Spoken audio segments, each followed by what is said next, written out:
이 김진규 목사님이라는 분이 계시는데 뭐 개인적으로 저는 모릅니다만은 이분이 영양인 1월사라는 절에서 17년 승려 생활을 하다가 개종해서 목사가 된 분입니다. 개종한 동기를 보니까 어느 날 시주를 위해서 마을에 내려가서 한 집을 문을 두드리고 이제 목탁을 두드리죠. 목탁들 나무함이 탑을 그럽니까? 하여튼 뭐 두드리면서 그러니까 그 집 안에서 어떤 청년이 나와가지고 이거나 읽으시오 그러고 툭 던지더래요. 그게 뭔가 봤더니 성경책이더랍니다. 그래서 너무 화도 나고 분해가지고 그냥 던져버리고 찢어버리고 싶은 생각도 있었는데 그래도 꾹 참고 가지고 와서 절에 와가지고 도대체 어떤 내용인가 호기심이 생겨서 읽어보았답니다. 네, 그 읽었는데 한 번 읽고 나니까 또 더 읽고 싶어지고 그래가 그 해에 한 해만 5번을 읽었다고 합니다. 그래서 5번을 읽으면서 성경에서 자기가 그동안 불교에서 알지 못했던 새로운 진리를 발견하게 되었다 이렇게 얘기하는데 그가 발견한 진리가 뭐냐면 나는 죄인이라는 것과 이 죄는 예수를 믿음으로 회개하면서 용서받는다는 것 그 진리를 발견했다고 합니다. 그래서 이게 진짜 진리구나. 그래서 승려생활 그만두고 개종해서 기독교로 개종하고 나중에 목사가 되었습니다. 이분이 성경을 읽고 불교와 다른 점 4가지 차이점을 이분 나름대로 정리를 했는데 그 차이점은 뭐냐면 첫 번째는 불교에서는 죄를 지으면은 지은 만큼 대가를 치러야 하는데 기독교는 그냥 회개하면 용서받더라. 두 번째는 석가는 사람의 아들이고 죽었지만 예수님은 하나님의 아들이고 그리고 죽으셨다가도 부활하셨다. 세 번째는 불교는 사람이 속세를 떠나 부처가 되는 것이 목적인데 그러나 예수님은 사람을 섬기려고 세상에 오셨다. 네 번째는 불교는 고행으로 해탈한다고 가르치는데 기독교는 예수를 믿음으로 구원을 받는다. 그래서 이 진리를 깨닫고 자기가 기독교를 개정하게 되었고 인생이 바꾸어졌다. 그러면서 성경은 참 위대한 책이다. 그런 고백을 했습니다. 여러분 성경이 참 위대한 책이고 보배인 줄로 믿습니다. 왜 위대한가? 여러분 역대하 17장에 보면 이 여호사밧이 왕이 되고 난 다음에 나라가 참 혼란합니다. 그러니까 지금도 우리나라를 보면은 참 걱정이 되잖아요. 정치도 혼란하고 어떻게 될 건지 불안하기도 하고 하여튼 혼란합니다. 갈등도 심하고 다툼도 심하고 아마 여호사밧이 왕이 되었을 때도 아마 이스라엘도 좀 비슷한 상황인 것 같습니다. 그래서 여호사밧이 이 나라를 어떻게 하면 안정을 시키고 어떻게 하면 이 나라를 번성케 할까 고민하다가 생각한 것이 성경을 가르치자. 오직 성경을 가르쳐서 이 백성들이 성경대로 살기로 만들자. 그래야만 이 나라가 안정되고 이 나라가 정말로 번성할 수가 있다. 그래서 답을 얻고 그리고 전국에는 모든 교사들을 다 소집해가지고 요즘같이 세미나하고 성경을 가르쳤습니다. 그리고는 전국에다 파송했습니다. 산간오지 벽지마을까지 다 가서 사람들을 모아놓고 성경을 가르쳐라. 그래서 파송된 교사들이 전국을 돌면서 사람들 모아고 성경을 가르쳤습니다. 그랬더니 어떤 일이 일어났느냐. 주위나 그동안은 유대나 이스라엘을 좀 얕봤다 그럴까요?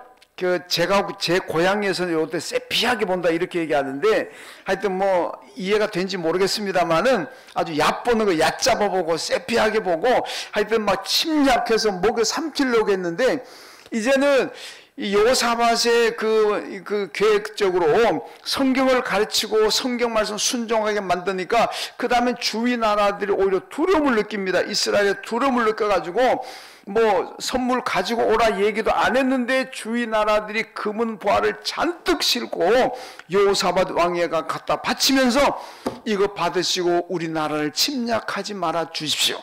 우리와 전쟁하지 말고 사이좋게 지냅시다. 그냥 가만히 있었습니다. 위협한 것도 아니고 뭐 전쟁하려고 뭐 무기 맞는 것도 아닌데도 그냥 주위 나라들이 겁을 먹고 알아서 속된 말로 깁니다. 그래가 다 가져와가지고 이거 받으시고 전쟁하지 맙시다. 그게 얼마나 많이 가지고 왔는지 이스라엘이 그것 때문에 여호사밧 시대가 부흥했고 나라도 안정되고 흥왕하고 번성했다. 그렇게 성경이 말씀하고 있습니다. 역대하 10장 보면은 나라가 견고해지고 부귀와 영광을 크게 떨쳤다. 이렇게 말씀하고 있습니다. 여러분 아무것도 하지 않았습니다.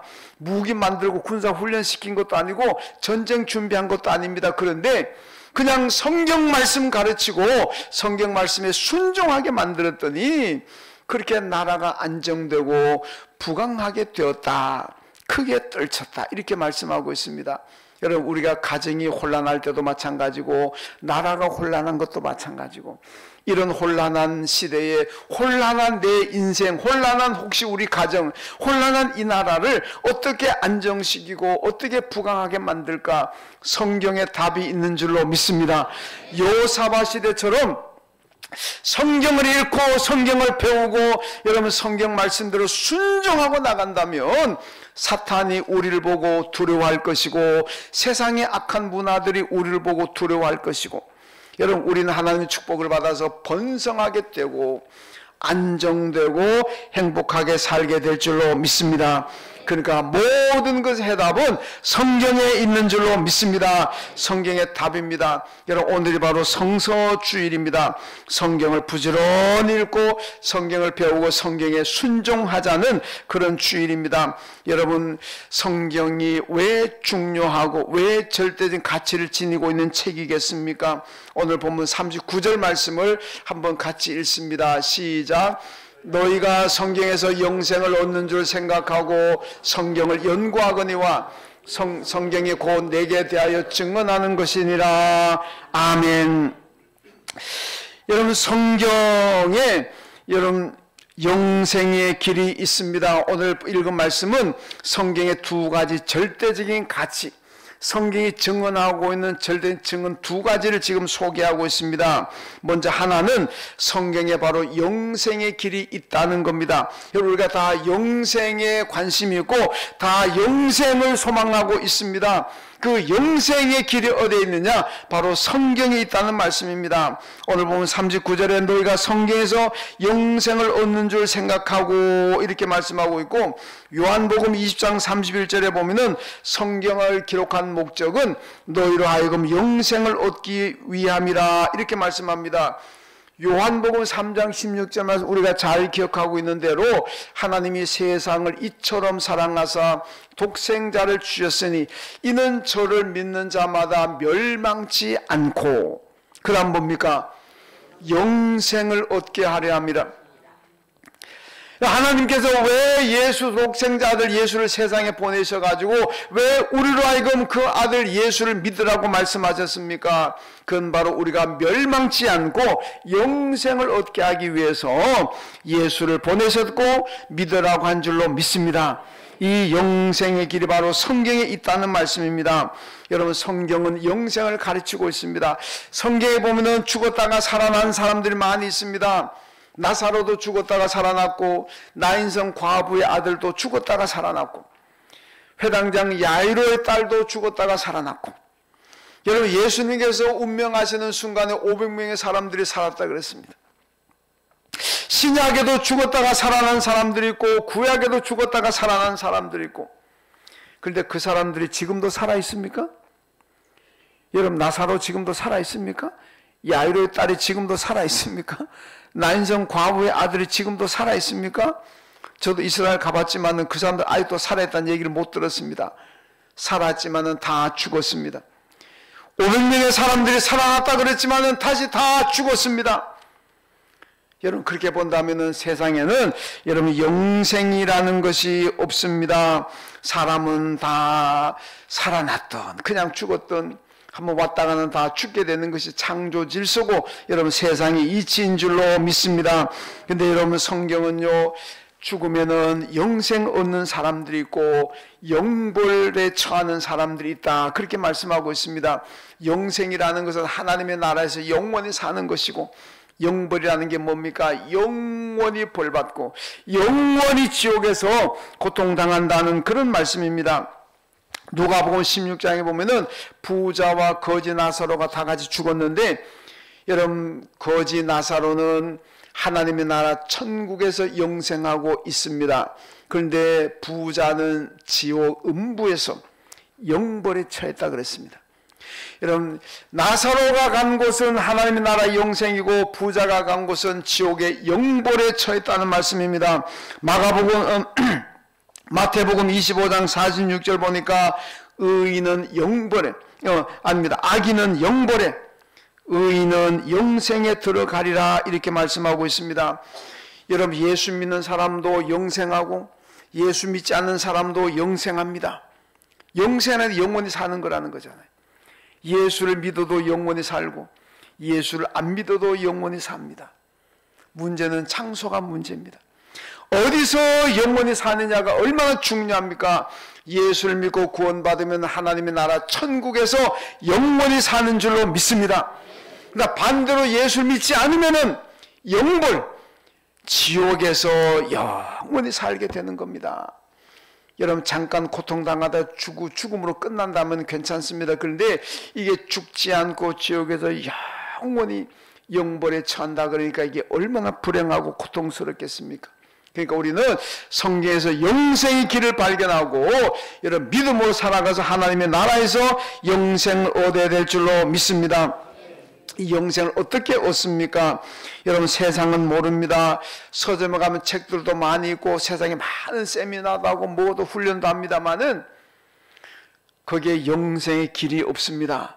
영생의 길을 가르쳐 주지 않습니다. 그런데요, 영생을 어떻게 얻느냐? 요한복음 17장 3절 한번 읽습니다. 시작.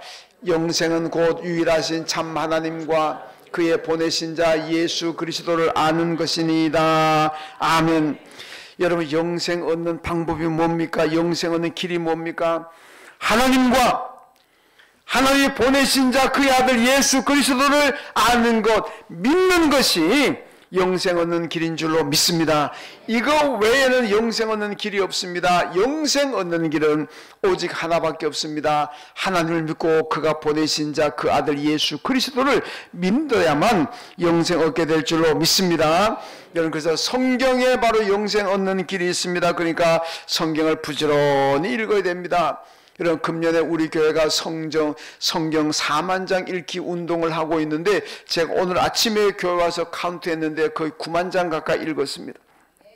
우리 목표는 4만 장인데 9만 장 읽었습니다. 아마 연말 12월 31일까지 가게 되면은 아마 거의 10만 장 가까이 읽게 될 것 같습니다. 2.5배를 읽었습니다. 많이 읽었습니다. 목표는 4만 장인데. 그래서 내년에는, 어제 정책당에 했습니다만, 내년에는 10만 장 읽기 운동합니다. 예, 10만 장. 지금 벌써 오늘 12월 아직도 초반인데 9만 장 읽었는데 뭐 하면 될 줄로 믿습니다. 예, 오늘 혹시 금년에는 못 읽으신 분들이 계신다면 내년에는 읽으십시오. 그러면은 10만 장 뭐 충분히 달성하게 될 줄로 믿습니다. 여러분, 마태복음 7장에 보면요, 예수님께서 산상보훈을 말씀하셨습니다. 산상보훈의 의미는 산에서 말씀하신 보배로운 말씀, 보화와 같은 말씀이라는 그런 의미입니다. 이 보배로운 말씀을 하시고 난 다음에 예수님께서 결론을 맺었습니다. 그 결론이 뭔지 압니까? 마태복음 7장에 보면요, 내가 지금까지 너에게 전한 말씀을 너희가 다 듣고 순종하면 너희는 반석 위에 집을 짓는 사람과 같다.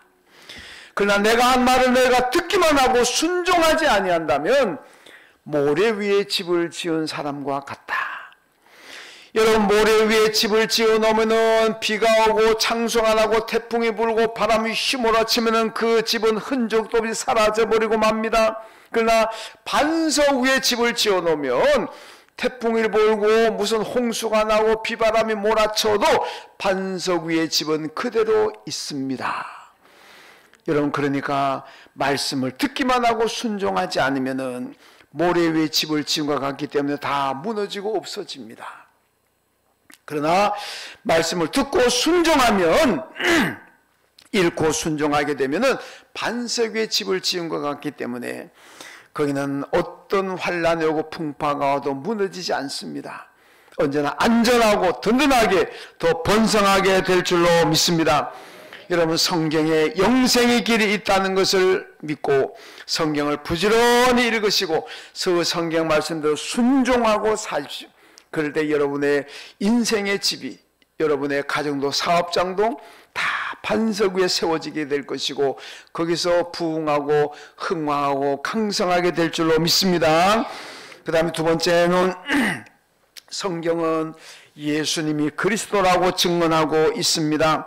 여러분, 구약 성경을 보면요, 메시아의 탄생을 예고합니다. 그게 바로 그리스도의 탄생을 예고합니다.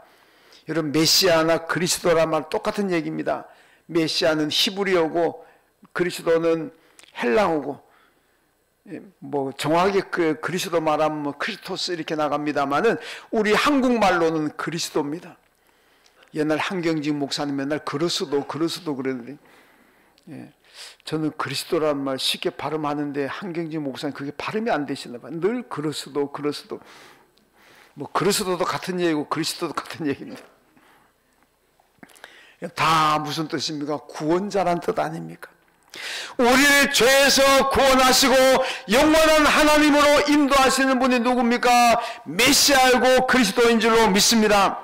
여러분, 이 메시아 그리스도 탄생을 미가서 5장 2절에 보면은 이 그리스도는 베들레헴에서 탄생한다고 예고하고 있습니다. 이사야 53장을 보면은 그리스도가 탄생하면은 그 메시아가 우리의 죄를 대신 지시고 십자가 죽으신다는 것을 예고하고 있습니다. 여러분, 구약이 다 이거 메시아 그리스도의 탄생과 그리스도의 십자가 지고 죽게 된다는 것을 예언하고 있습니다. 여러분, 유태인들은요 3000년 이상 나라 없이 방황하면서 많은 박해를 받았습니다마는 그 민족이 오늘도 존재하고 있고 오늘도 전 세계에 리드하고 있잖아요. 제가 유태인 역사를, 이스라엘 역사를 가만히 보면요, 우리나라는 일본의 36년 지배를 받았는데도 나라가 없어진다느니, 이름이 없어진다느니, 뭐 성이 없어진다느니, 뭐 다 없어진다고 야단인데, 여러분, 우리가 만약에 이스라엘처럼 3000년 남의 나라 지배를 받았다면 어떻게 되겠습니까? 아마 벌써 이 나라는 없어졌을지도 모릅니다. 그렇잖아요? 세계 역사를 보게 되면 그런 오랫동안 지배를 받은 나라치고 지금 존재하는 나라가 없습니다. 유일하게 이스라엘만, 유태인들만 3000년 이상 남의 나라 지배를 받고 나라 없이 또 돌아다녔지만은 오히려 지금도 그들은 존재하고 있고 그냥 뭐 있는 동 마는 동 하는 민족이 아니라 전 세계를 리드하는 1등 민족이 되었습니다. 어떻게 이게 가능합니까? 하나님의 축복인 줄로 믿습니다. 그거 외에는 설명할 방법이 없습니다. 여러분, 유태인들은 바로 이런 메시아 탄생 대망사상입니다. 비록 우리가 지금은 나라 없이 방황하고 많은 나라 다니면서 박해받고 엄청난 사람 죽어나가지만은 우리에게는 아직도 희망이 있다. 그 희망이 뭐냐? 메시아 그리스도가 탄생할 것이라는 그 꿈입니다. 지금은 이렇게 우리가 고통당하지만은 메시아가 오면은, 그리스도가 온다면은 그분이 우리에게 자유를 주실 것이고 우리 나라를 회복시켜 줄 것이고 우리 민족을 회복시켜 줄 거라는 그 믿음, 그 꿈입니다. 그 꿈이 바로 유태인들을 생존하게 만들었습니다. 그런데요, 그들이 믿는 사상이 뭡니까? 그리스도 메시아는 유다 지파 다윗의 자손 중에서 탄생한다, 이 믿음을 가지고 있습니다. 마태복음 1장에 보면 예수님의 족보가 나옵니다. 그 족보의 앞에 뭡니까? 다윗의 자손 예수 그리스도의 세계라 그러잖아요. 예수님께서 나귀 타고 예루살렘 입성하실 때 군중들이 나와가지고 종이나무 가지 꺾어 흔들면서 뭐라고 부르짖었습니까? 호산나 다윗의 자손이여 그랬잖아요. 여러분, 여리고성에 이 문둥병자들이 막 그 병자들이 예수가 지나간다는 소리를 듣고 막 고쳐달라고 아우성 치잖아요. 그때 뭐라고 소리쳤습니까? 다윗의 자손 예수여 나를 불쌍히 여겨 주십시오. 그러잖아요. 언제나 예수를 부를 때 그 앞에는 늘 다윗의 자손, 다윗의 자손 이게 붙어 있습니다. 여러분 이게 굉장히 중요합니다. 왜 중요하냐? 여러분 구약 시대부터 메시아 그리스도는 다윗의 자손 중에서 나온다. 그 아무리 유능하고 아무리 훌륭한 사람이라고 할지라도 다윗의 자손이 아니면은 그는 우리의 메시아가 될 수가 없다. 이게 유태인들의 사상의 믿음입니다. 그러니까 예수를 부를 때마다 앞에 다윗의 자손이 붙는다는 것은 이 예수가 바로 여러분 그리스도고 메시아를 인정한다는 것을 의미합니다. 여러분 예수가 바로 그리스도 메시아인 줄로 믿습니다. 그 어떤 유능한 사람도 아니고 2000년 전 유대 땅 베들레헴 말구유에 탄생하신 예수 그분이 우리의 그리스도 메시아라는 것을 우리는 분명히 믿어야 될 줄로 믿습니다. 예수가 그리스도라는 걸 누가 증언합니까? 오늘 본문 37절에 보니까 나를 보내신 아버지께서 친히 나를 위하여 증언하셨느니라. 39절에 본 이 성경이 곧 내게 대하여 증언하는 것이라. 사도행전 2장 36절에 가면은 너희가 십자가에 못 박은 이 예수를 하나님이 주와 그리스도가 되게 하셨느니라 이렇게 말씀합니다. 여러분 예수가 그리스도라고 증언하는 분들이 누굽니까? 하나님께서 이 예수가 그리스도라고 증언하고 있습니다. 성경이 예수가 그리스도라고 증언하고 있습니다. 초대교회 사도들과 성도들이 유태를 넘어서 이방 세계에 나가가지고 계속 증언하는 게 뭡니까? 십자가에 달려 죽은 예수가 바로 우리의 그리스도가 되게 하셨다. 여러분 그렇게 보면 예수가 우리의 그리스도인 줄로 믿습니다. 이걸 분명히 증언하는 따라 우리가 믿어야 됩니다. 여러분 세상 사람들은요 선한 일 많이 하면은 그저 막연하게 좋은 곳에 갈 것이라 그럽니다. 그럼 그 좋은 곳이 어딥니까? 그러면 글쎄요 어딘지는 나도 잘 모르겠지만 좌우지간 좋은 곳으로 갈 것 같습니다. 이겁니다. 이거 그냥 착한 일 많이 하고 선하게 살면은 어딘지는 모르지만은 뭐 구체적인 것도 없습니다. 그냥 좋은 곳에 갈 것 같다. 좋은 곳이 어딥니까? 나도 잘 몰라요. 뭐 그게 세상 얘기입니다.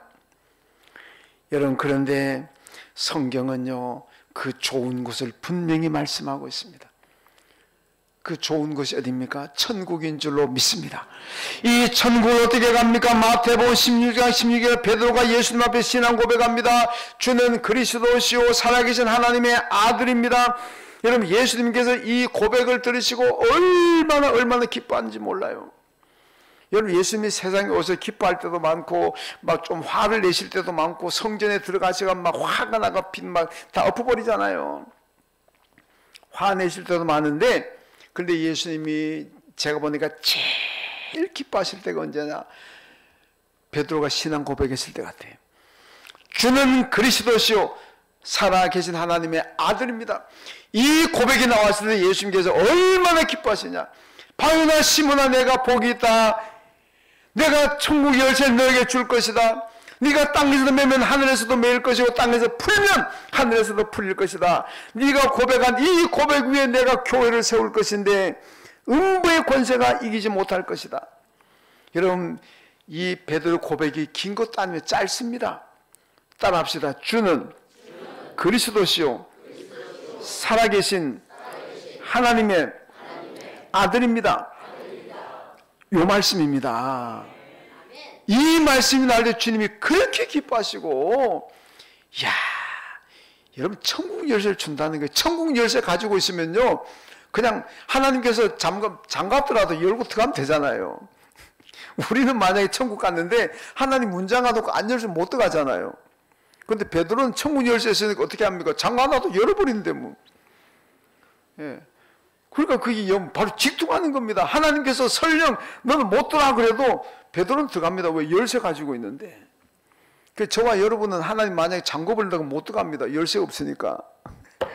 뭐 좀 우장한 얘기입니다만은 그만큼 여러분 대단한 얘기 아닙니까? 천국 열쇠를 준대요. 그리고 베드로의 고백 위에 교회를 세우면은 음부의 권세가 이 땅에 어떤 것도 교회를 무너뜨리지 못한다. 여러분, 예한교회가 여러분 주는 그리스도 살아계신 하나님의 아들이면 이 믿음을 가진 성도들이 예한교회에 있다면 이 예한교회는 절대로 무너뜨릴 수가 없는 줄로 믿습니다. 음부의 권세가 이 교회를 이기지 못합니다. 그러니까 우리는 주는 그리스도죠, 살아계신 하나님의 아들입니다. 이 신앙을 분명히 가져야 될 줄로 믿습니다. 여러분, 그런데 오늘 본문 38절에도 그렇고 본문 40절에도 보면요, 그러나 너희가 영생을 얻기 위하여 내게 오기를 원하지 아니하는도다. 이렇게 영생 얻는 축복이 있는데 이 영생을 얻기 위하여 너희가 내게 오기를 원하지 않는다. 얼마나 안타깝고 불행한 사람들입니까? 예수가 그리스도 믿기만 하면 우리가 영생 얻고 하나님 나라에 가는데 그걸 원하지 않아서 못 받는다는 겁니다. 여러분, 세상 교회 밖을 나가면 그런 사람들 많이 있습니다. 여러분들 아시는 분들 가운데도 그런 분들 많이 있습니다. 얼마나 불쌍합니까? 우리 예수를 그리스도를 믿고 천국 가서 영원한 생명 누려야 될 줄로 믿습니다. 여러분, 마가복음 13장 21절 말씀, 자 읽습니다. 시작. 그때 어떤 사람이 너희에게 말하되 보라 그리스도가 여기 있다, 보라 저기 있다 하여도 믿지 말라. 거짓 그리스도들과 거짓 선지자들이 일어나서 이적과 기사를 행하여 할 수만 있으면 택하신 자들 미혹하려 하리라. 아멘. 여러분이 말세가 되면요, 여기도 그리스도가 있다, 저기도 그리스도가 있다, 유혹하는 사람 많다는 겁니다. 여러분, 대전에 있는 계룡산에 가면 거기만 해도 그리스도가 몇백 명이 있습니다. 우리나라만 해도 지리산, 계룡산 다 떨어치면 그리스도가 아마 1000명도 넘을 겁니다. 뭔 놈의 그리스도가 그렇게 많은지. 전 세계적으로 따져보면 그리스도가 얼마나 수도 못해합니다. 그다 가짜인 줄로 믿습니다. 그리스도는 딱 한 분밖에 안 계십니다. 그 그리스도는 바로 2000년 전 유대 땅 베들레 말구유에 탄생하셨던 그 예수, 그분이 유일한 우리의 그리스도인 줄로 믿습니다. 이 믿음을 든든히 가져야 됩니다. 그래야 유혹을 받아도 넘어가지 않고, 누가 그리스도가 여기 있다고 해서 여기 가고 저기 있다고 해서 저기 가고 이런 것 안 합니다. 그 예수가 그리스도라는 걸 확실히 믿지 못하면 자꾸 신천지도 가고 여호와의 증인도 가고 뭐 통일교도 가고 뭐 몰몬교도 가고 맨날 그렇게 방황하는 겁니다. 여러분, 그리스도는 예수가 유일한 줄로 믿습니다. 성경이 분명히 예수만 그리스도라고 분명히 말씀하고 있습니다. 천하 인간이 구원받을 만한 이름은 예수밖에 없다고 사도행전에 말씀하고 있고, 요한복음 14장에서 나로 말미암지 않고는 아버지께로 올 자가 없다. 예수만이 우리의 그리스도이고 예수만이 우리의 생명이고 예수를 통해서만 영생을 얻게 될 줄로 믿습니다. 성경을 통해 이것을 발견하시고 언제나 예수 바라보시고 예수 믿음으로 영생을 보장받으시고 이 땅에 살아갈 때도 큰 복 누리시길 주님의 이름으로 축원합니다. 하나님 아버지, 감사합니다. 성경이 증언하고 있는 대로 예수가 그리스도임을 분명히 믿고 이 믿음 가지고 어떤 유혹과 어떤 환난 가운데 내 믿음을 지키고 후에 천국에서 영생하는 저희들 다 되게 하여 주옵소서. 성서주의를 맞으면서 생명의 말씀을 붙잡고 나아가는 저희들 되게 하여 주옵소서. 예수님의 이름으로 기도하옵나이다. 아멘. 하나님 아버지,